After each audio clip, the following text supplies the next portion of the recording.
ये है ancient root series episode 8 breath the gateway to yoga. Yoga सिर्फ बॉडी को बैंड करना नहीं है, मेडिटेशन सिर्फ आंखें बंद करना नहीं है और चैंटिंग सिर्फ आवाज निकालना नहीं है। इन तीनों का एक ही एंट्री पॉइंट है, सांस। इसीलिए हमारे एंसेस्टर्स ने इस पूरी विद्या को एक ही शब्द दिया, योग। जोड़ने की कला, बॉडी, ब्रेथ और माइंड को एक ही सूत्र में बांधने की कला। जब जिंदगी में प्रेशर बढ़ता है तो हम अक्सर सोचते हैं प्रॉब्लम बाहर है, लोग, सिचुएशंस, काम या वक्त में। पर असल में सबसे पहला सिग्नल बाहर से नहीं आता, अंदर से ही आता है, हमारे नर्वस सिस्टम से।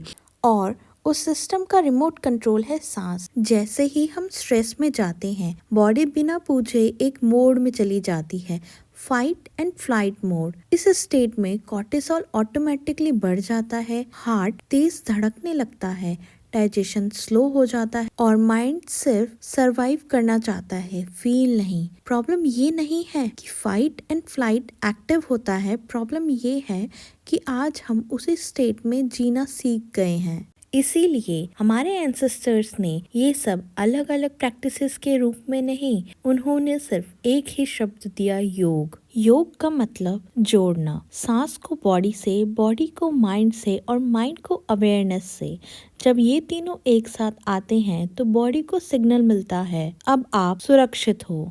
आज न्यूरोसाइंस भी यही मानता है, जब ब्रेथ कॉन्शियस होती है तो ब्रेन धीरे धीरे सर्वाइवल मोड से बाहर आता है, क्लैरिटी वापस आती है, इमोशन सेटल होते हैं, बॉडी रिपेयर मोड में चली जाती है। इसीलिए अगर जिंदगी हैवी लग रही है तो हो सकता है प्रॉब्लम ज़्यादा नहीं, बस बॉडी अभी भी फाइट और फ्लाइट मोड में अटकी हुई है और उससे बाहर लाने के लिए किसी नई चीज़ की ज़रूरत नहीं है, सिर्फ एक पुरानी चीज याद करनी है, सांस। Back to our roots, forward to wisdom.